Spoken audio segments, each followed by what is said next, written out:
Le bonjour et bienvenue dans cette seconde vidéo consacrée au projet Paddle. Alors je ne l'ai pas précisé dans la vidéo précédente, mais il est bien sûr évident qu'avant de vous lancer dans ce projet Paddle, que vous ayez bien compris, disons, le projet Canyon. Je ne vais pas revenir ici sur la conception d'une sprite, du stage, enfin voilà, les concepts qu'on a mis en œuvre précédemment. D'accord ? Donc allez voir les vidéos. Allez voir le projet Canyon, essayez de bien comprendre la chose avant de vous lancer dans le projet Paddle.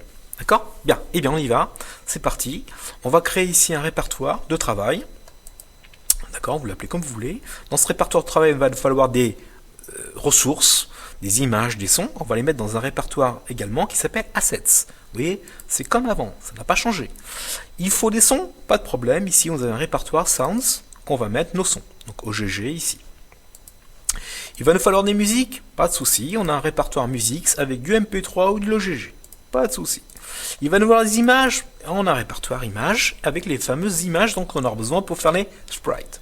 Donc ici j'ai un fond d'écran. Voilà le fond d'écran que je vous propose. Donc ici vous avez l'art de jeu qui ici le petit circuit imprimé bleu ici. On va faire que les choses se déplacent ici. D'accord ? Donc il est un petit peu décalé par rapport à la fenêtre. Ici on a le 0,0. On est un petit peu décalé ici de 20 pixels et 20 pixels vers le bas. On va stipuler que l'art de jeu c'est ce rectangle bleu. Ici on va pouvoir afficher les points et les points de vie. D'accord ? Voici le fond d'écran du jeu. Alors, je ne l'ai pas fait, je n'ai pas fait de stage de conclusion, mais ici vous avez une fenêtre qui va vous permettre de réaliser la fenêtre de conclusion. Il est écrit Game Over et en stipulant ici les actions pour sortir du jeu ou pour rejouer à nouveau. D'accord ? Donc tout est disponible, il faut maintenant créer le stage de conclusion. Ici, vous avez le petit logo de la SDL, si vous voulez mettre dans l'introduction, c'est bien de dire aux gens, voilà, mon projet repose principalement sur la bibliothèque SDL. Et ici, vous avez le petit tracket du paddle, petite figure, voilà. Et les petits murs dynamiques ont pour ça comme image. Voilà, donc on a les assets qui vont bien. Et les fontes, donc là les fontes, j'ai repris la Free TTF qu'on avait utilisée la dernière fois, et là j'ai été sur internet récupérer une fonte un peu bizarre, la brique TTF, voilà, pour changer un petit peu. Bien sûr vous mettez vos fontes qui vous sont nécessaires dans votre jeu. Et bien nous allons créer maintenant les premiers fichiers, donc on ouvre Genie, et le premier fichier que vous allez rencontrer, c'est le Game Engine 1.4.h. Attention, vous pouvez bien sûr regarder ce fichier, il n'y a pas de souci avec ça, mais si vous modifiez quoi que ce soit, les choses vont mal se passer. Donc regardez sans modifier. D'accord ? Alors quelles sont les grandes nouveautés pour cette version 1.4 ? Alors, vous avez trouvé ici des fonctions qui s'appellent DrawRect, FillRect et CollidRect2. Qu'est-ce que c'est que ce charabia ? Grâce à ces fonctions ici, je peux maintenant dessiner à l'écran un rectangle plein ou un rectangle creux en stipulant la couleur des arêtes. D'accord ? Donc si je veux dessiner un rectangle creux d'une certaine couleur, il suffit que je fasse GE, DrawRect, je stipule ici l'écran sur lequel je dessine, la position X, la position Y, du point de mon rectangle en haut à gauche, la largeur, la hauteur de mon rectangle, en stipulant ici grade, green, blue, et bien je lui donne la couleur de mes arêtes. Donc je peux ainsi dessiner maintenant à l'écran un rectangle. Si je veux un rectangle plein, je passe par la fonction FillRect. Toujours l'écran, toujours le point X, le point Y, la largeur, la hauteur et la couleur du fond. Donc j'aurais pu utiliser ces fonctions-ci pour dessiner mes briques. Mais j'ai fait autrement. D'accord ? Mais comme maintenant vous avez d'autres rectangles, autres que les sprites, ça serait bien, il serait judicieux de savoir si un sprite arrive en collision avec votre rectangle. D'où la création de CollidRect2. Donc CollidRect2 va détecter s'il y a une collision entre un sprite et un DrawRect ou un FillRect, si vous voulez. D'accord ? Bien. En mai 2017, j'ai introduit 3 choses nouvelles. J'ai introduit la gestion d'un joystick. Donc on va pouvoir jouer via un joystick. Je changeais complètement la façon de gérer le keyboard, donc le clavier, et la souris. Mais ça, je vous en parle un petit peu après. D'accord ? Bien, notre jeu aura besoin de constantes. Donc au lieu de mettre des constantes un peu partout dans les points H, on va regrouper toutes ces constantes dans un fichier qui s'appelle constante.h.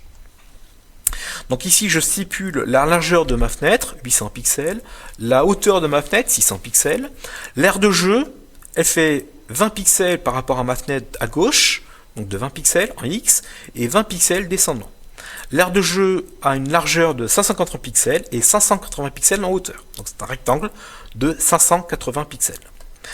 Ici, c'est pour définir les briques. Les briques vont être dessinées à l'écran sous forme d'une matrice.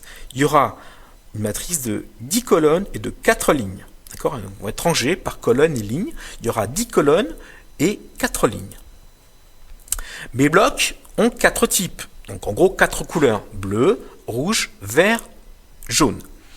Au lieu de me souvenir que s'il n'y a que 4 couleurs, j'ai stipulé dans un define NB bloc type 4. Donc il y aura 4 types de blocs si vous voulez, en fonction de la couleur. Chaque bloc a une dimension stipulée, ici par 50 pixels de largeur et de hauteur 25 pixels. Alors pourquoi j'ai besoin de donner la hauteur et la largeur quand je vais placer mes blocs les uns à côté des autres, mes briques si vous voulez, mes blocs pareil, quand je vais placer mes briques ou mes blocs à côté des uns à côté des autres, eh bien j'ai besoin de connaître la distance, la dimension des blocs pour les placer côte à côte. Les sprites, car les briques ou les blocs ce sont des sprites qui ne bougent pas, mais ce sont des sprites, c'est des sprites à vitesse nulle, ont 2 états. Soit ils sont vivants, on les dessine à l'écran, soit ils sont touchés, on ne les dessine plus à l'écran. Donc j'ai créé deux define, si vous voulez, deux define ou une énumération. Un block state on, donc qui est vivant, un block state touched, la boule ou la balle a touché la brique, et donc du coup maintenant la brique devient touchée, on ne la verra plus à l'écran. Alors pour me souvenir que j'avais 4 briques de différentes couleurs, j'ai ici indiqué dans une énumération le type block blue, le type block red, green et yellow. Donc c'est simplement pour simplifier la lecture ensuite du code. C'est plus simple de lire type block blue que de dire 0. 0 c'est le block blue, le red. Donc si plus tard vous voulez changer les points en fonction de la couleur, eh bien via l'énumération, vous saurez si c'est un bloc blue, red, green, yellow, plus simplement que dire 0, 1, 2, 3, 4. D'accord ? Ici, j'ai encore des define. J'ai dit qu'il y avait 2 murs dynamiques. Donc NB all, il y en a 2. Les murs dynamiques, la vitesse des murs va bouger en fonction du nombre de briques restantes à casser. D'accord ? Donc je prends 2 extrêmes de vitesse, 4 pixels en minimum et 20 pixels en maximum. Mais la vitesse va ensuite bouger, on verra comment, entre ces 2 extrêmes.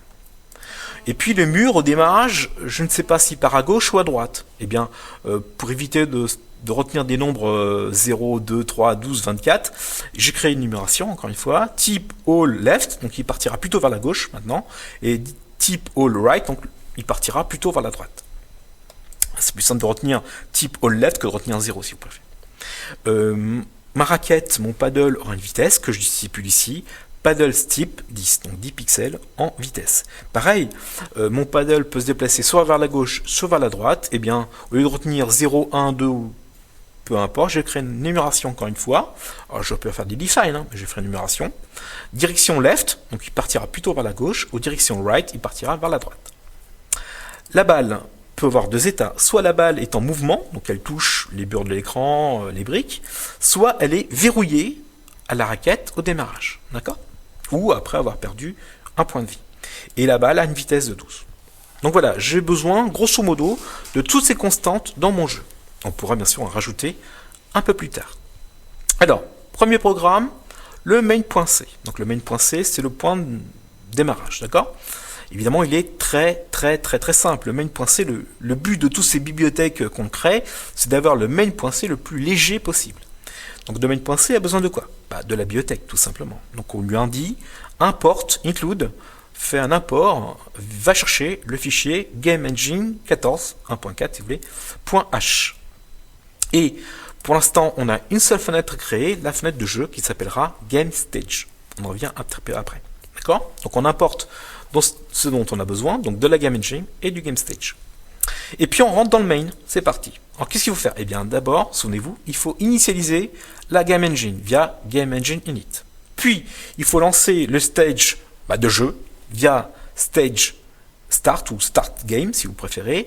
Et quand le jeu sera fini, on va ensuite libérer les ressources prises par la SDL via le GE-Kit. Donc on initialise, on quitte la bibliothèque. Et on reverra un résultat, soit 0 ou 1, si les choses sont bien passées.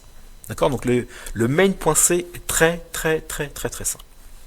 Alors maintenant, comment créer le GameStage ? Donc le GameStage, a besoin de quoi? Donc je vais créer mon fichier GameStage.h. J'ai besoin de ma bibliothèque. J'importe GameEngine.h. J'ai besoin de constantes. J'importe constant.h. Et au lieu de mettre des verbes globales dans tous les coins, on va créer une structure qui va contenir toutes nos variables. D'accord? Donc la structure s'appelle GameVar. Les variables du game, si vous préférez. Alors, qu'est-ce qu'on trouve dans cette structure GameVar? Eh bien, on va se trouver le premier stage. D'accord? Donc je crée ici un pointeur stage, où je l'appelle myStage, ou mStage. On a besoin de gérer les events. D'accord? Donc je vais créer une structure, SDL event, que j'appelle myEvent. Si vous êtes déjà paumé, je vous renvoie bien sûr aux vidéos précédentes. Qu'est-ce que c'est qu'un stage? C'est quoi le SDL event? Et puis j'ai créé ici un input keyboard pointé qui est nouveau. Donc ça je vous en parle un petit peu après. Donc pour l'instant oubliez ce pointeur input keyboard, on en parle un petit peu après. Quelles sont les fonctions nécessaires? Il faudra lancer le jeu. Donc il faudra une fonction qui dit start game. D'accord. Toutes ces variables seront des pointeurs. Qui dit pointeur dit allocation dynamique. Il faudra rendre à l'OS la mémoire utilisée. On le fera dans la fonction dispose game qui est ici.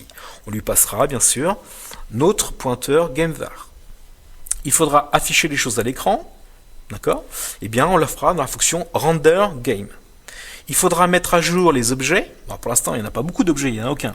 Mais on va ensuite compléter cette GameStage par des objets. Il faudra les faire bouger. On les fera bouger dans la fonction updateGame.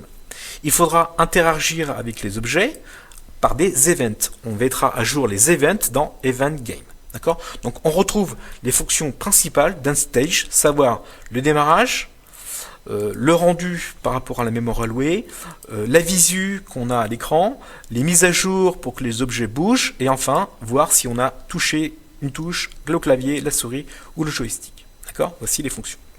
Alors, attention, accrochez-vous. Qu'est-ce qu'il y a dans le GameStage.c? Donc, on va importer bien sûr GameStage.h, c'est une évidence. Eh bien, dans la toute première fonction, GameStart. Dans le Start Game, qu'est-ce qu'on va voir? Alors, il y a des choses que vous allez retrouver, bien sûr. D'où la fonction Now, ça vous rappelle quelque chose. La fonction X. Ici, je l'appelle Loop. Parfois, j'appelle FS. Ici, je l'appelle Loop. Donc, je mets 33, c'est-à-dire 33 millisecondes étant la période de rafraîchissement. Ce qui fait donc 30 images par seconde. D'accord? Souvenez-vous. Je crée une variable delta en secondes de type flottant pour ensuite passer à mes objets s'ils en ont besoin. Et tout de suite, je vais ici créer ma première structure statique GameVar. Je l'appelle GameVar avec un petit g pour faire attention. Je vais initialiser mon stage et mon input. Mon input, pour l'instant, on ne sait pas trop ce que c'est. Bon, on initialise. Bon, je vous en parle après. Donc, GameStage, je mets à 0, tout le monde à 0. Voilà, c'est fait. Et je vais maintenant créer mon premier stage. Donc, je fais un stage create. Et je mets où ceci? Je le mets dans mon stage qui appartient à GameVar. Et comme var est statique, je le passe par des points. D'accord? Je lui donne la hauteur, la largeur de ma fenêtre. Je lui passe un titre, Paddle with Game Engine 1.4. Et chose nouvelle, voilà, quelque chose de nouveau, ce 0. Maintenant, les stages peuvent être en full screen, en écran entier. D'accord? Donc si vous mettez ici 0, vous gardez juste la dimension de votre fenêtre. Si vous passez autre que 0, par exemple, votre écran sera en full screen. Donc attention, attention. Des fois ça marche bien, des fois ça marche pas bien en fonction de votre carte graphique et surtout sur Raspberry Pi. Donc moi je vous invite pour l'instant à passer toujours 0, donc pas de full screen. D'accord? Mais si vous voulez passer en full screen, vous mettez 1. Le fond d'écran, je lui fais une couleur blanche. Donc là je vous renvoie aux vidéos précédentes. Je vais charger tout de suite le fond d'écran via le stage low image from file. De qui? De mon stage qui appartient à qui? À mon GameVar. Je lui donne le chemin d'accès successif pour qu'il récupère l'image de fond qui est le background.bmp.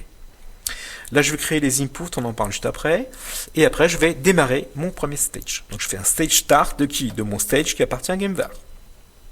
Ouais, c'est du classique. Pour l'instant je n'ai pas changé grand chose. À part ce petit 0 qu'on rajoute ici, je garde toujours le même stage. Donc le 0, soit c'est en full screen, soit en no full screen. Donc tant que ma fenêtre est ouverte, c'est-à-dire ça, tant que ma fenêtre est ouverte, je fais quoi? Le temps qui passe, donc now c'est le temps de maintenant. Est-ce que le temps de maintenant et le temps d'avant, est-ce qu'il est plus grand ou plus petit que mes 33 millisecondes? Si c'est plus grand, c'est que je rentre maintenant ici dans ma fonction de mise à jour de mon écran.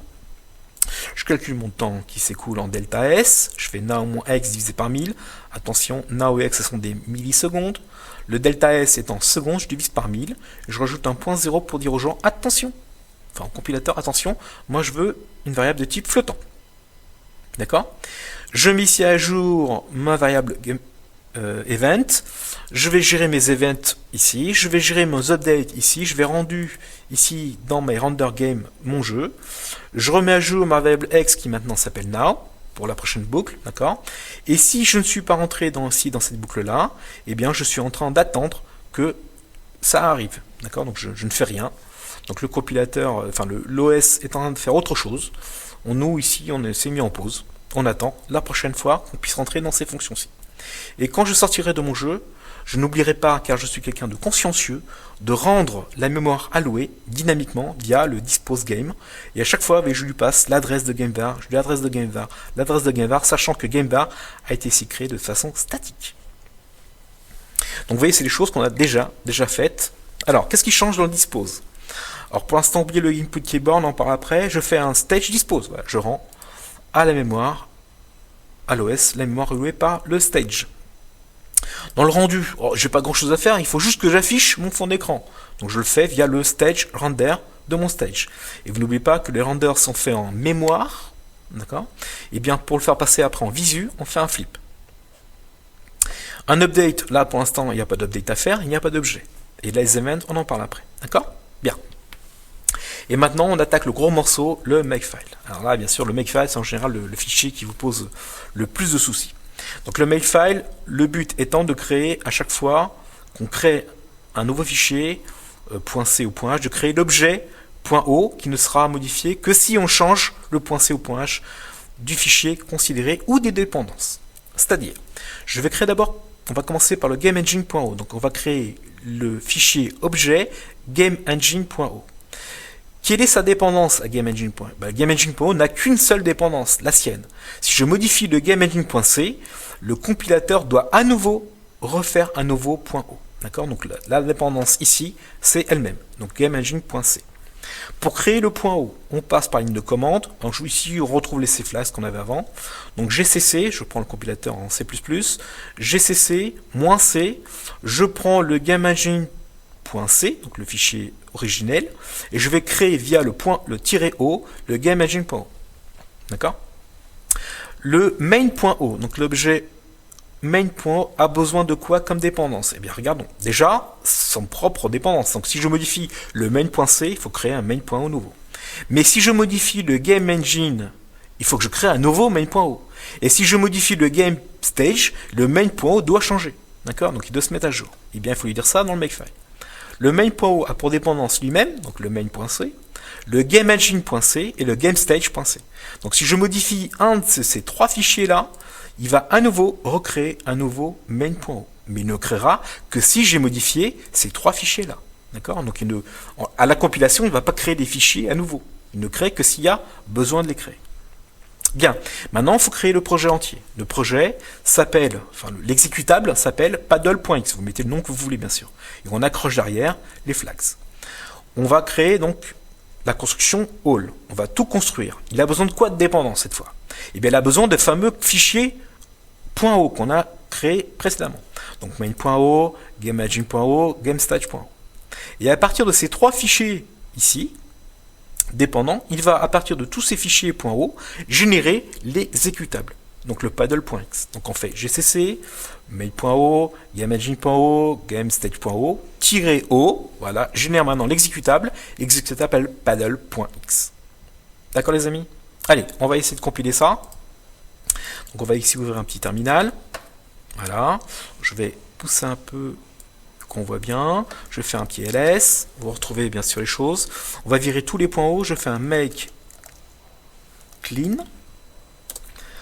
truquement, vous voyez, il m'a fait un remove récursif, il a enlevé tous les points hauts, on va regarder si c'est vrai, oui c'est vrai, je n'ai plus de points hauts, maintenant on va faire un make, alors make ou make all, hein. On va faire un make. Donc soit je me suis trompé dans une ligne, il va me dire voilà, attention, au fichier temps, à la ligne temps, il y a une bêtise, il faut modifier la bêtise. Mais là, a priori, il m'a dit, mon petit warning là, qui va bien, il m'a dit que tout ok. Donc on va lancer le jeu, on fait point, slash, paddle.x entrée. Et voilà les amis, j'ai ma première fenêtre de 800 par 600 ici, vous voyez, avec le titre que j'avais indiqué ici, mon aire de jeu qui va commencer ici et va s'arrêter ici. D'accord? Et quand je voudrais sortir de mon jeu, ce qui se passe, c'est quand je fais entrée, et quand je tape entrée ou échappe, je puisse sortir de ce jeu. Pour l'instant, pour sortir, je viens ici fermer la fenêtre. Et bien maintenant, nous allons voir comment gérer le clavier. Alors dans les vidéos précédentes, pour gérer le clavier, vous vous souvenez, il fallait faire un SDL event, regarder si la touche était enfoncée, si la touche était relevée, en fonction de la touche enlevée et retrouvée, il fallait retrouver le cible, le sim, le sim, enfin voilà, c'était pas mal compliqué. Donc j'ai un peu simplifié les choses dans une fonction et dans une structure, et cette structure s'appelle input keyboard. Donc d'où ici l'import et la création d'un pointeur de type input keyboard pointé. Je l'appelle input. Donc grâce à cette structure-là, je vais pouvoir gérer plus facilement les actions de mon clavier. Comment? Eh bien comme ceci. Donc je vais ici créer de mes variables, une variable de type input keyboard pointé, je l'appelle input. Vous l'appelez comme vous voulez, moi je l'appelle input. Et il va générer que les entrées clavier, hein, d'accord? Dans le game stage, je vais créer maintenant mon objet input. Donc ici je l'ai mis à 0, ici gamevar input, ici à 0, maintenant ici. Gamevar input, c'est quoi? Eh bien j'ai une fonction qui s'appelle input keyboard create. Grâce à cette fonction, je viens de créer mon input, si vous voulez. Donc input keyboard create, je viens de créer mon input, tout simplement. Bien sûr, ici j'ai alloué de la mémoire. D'accord? Ce input keyboard va utiliser une partie de la mémoire. Cette mémoire, quand l'écran va disparaître, il faudra la rendre à nouveau à l'OS. Donc il faut, dans les fonctions de rendu, rendre également le input keyboard. Donc ici, qu'est-ce que je fais? Si mon input a été créé, donc il est donc if gamevar, attention, vous voulez passer ici un pointeur. Donc si mon input qui appartient à gamevar, mais comme gamevar est un pointeur, je fais tirer flèche. Donc l'input qui appartient à gamevar, est-ce qu'il est nul? S'il est nul, il est nul, donc il n'y a pas de mémoire a été allouée. S'il n'est pas nul, c'est que la mémoire a été allouée. Et bien qu'est-ce que je fais? Je fais que input keyboard dispose. Tout simplement. J'appelle la fonction qui va rendre à l'OS la mémoire utilisée par qui? Par l'input. Donc je fais input keyboard dispose et vous lui stipulez en argument ici l'objet dont on parle. On parle de l'objet input qui appartient à gamevar et comme gamevar c'est un pointeur, je fais tirer flèche. Et je remets ici mon input de gamevar à nul. Bon, c'est pas besoin, mais il est bien de le faire. Donc là, je remets l'adresse de input à 0. Dans l'update, il n'y a rien. Dans le render, il n'y a rien. Et ici, maintenant, on va décommenter ici et voir ce qu'on y fait. Alors, donc, vous n'oubliez pas qu'à chaque boucle, l'event qui appartient à gamevar est mis à jour. D'accord? Alors, si mon input existe, c'est ça que ça veut dire. If gamevar flèche input est non nul. Donc c'est qu'il existe. C'est que la création de l'input a marché. Il existe. Il est en mémoire. Eh bien, je vais demander de me mettre à jour le input keyboard. Donc je fais input keyboard, update events. Je vais lui passer quoi? Il faut que je lui passe deux choses. Il faut que je lui passe le input keyboard, donc l'objet proprement dit, et je lui passe l'event qui a été mis à jour. D'accord? Donc l'event qui appartient à gamevar a été mis à jour. Il a besoin de recevoir l'input et de recevoir le pointeur de event. D'accord? Comment fait-on? Donc je fais input keyboard, update events, je lui passe un double ici, on a un pointeur, je lui passe input qui appartient à gamevar. Mais le myEvents, regardez bien ici, dans myEvents, il n'y a pas de pointeur, c'est une variable statique. Il faut que je lui passe l'adresse. Donc, que je lui passe le pointeur, donc l'adresse. Donc, je vais stipuler ici que je lui passe l'adresse, ici l'adresse de myEvent qui appartient à gamevar et qui a été mise à jour précédemment. Et maintenant, je suis capable, en ayant fait ça, la fonction input keyboard, enfin l'objet input keyboard est capable de savoir si une touche a été appuyée et quelle touche a été appuyée. Et bien, comment on fait ça? Avec des tests. Je fais if, donc si input keyboard get key state. Je pense que c'est assez clair comme fonction. Input keyboard get key state. Donne-moi l'état de la touche actuellement. D'accord? De quel input keyboard on parle? On parle de l'input de gamevar. Et quelle touche veut-on analyser? On va analyser la touche échappe. Donc, si j'ai appuyé sur la touche échappe, il va me renvoyer 1. Sinon, il va renvoyer 0. Et bien, s'il me renvoie 1, qu'est-ce que ça veut dire? Ça veut dire que j'ai appuyé sur la touche échappe. Je vais faire un stage stop et je fais un return. Donc vous voyez, on n'a plus besoin de faire des key down, des key up, des sim, des key sim. Il suffit de dire mets-toi à jour par rapport à l'event, vous lui passez l'adresse de myEvent et savoir si la touche ici stipulée par SDLK SHAP a été appuyée ou pas. Donc s'il a été appuyé, il renvoie 1, sinon il renvoie 0. On va voir ça. CTRL S. On va compiler ici, on va compiler à nouveau la chose. Make. On relance. Et maintenant, en faisant la touche échappe, je dois pouvoir sortir. Regardons, échappe, sorti. Je viens d'être capable de détecter la touche échappe. Voilà. Donc la prochaine fois, on va mettre en place d'autres choses. Merci de votre écoute et à très bientôt.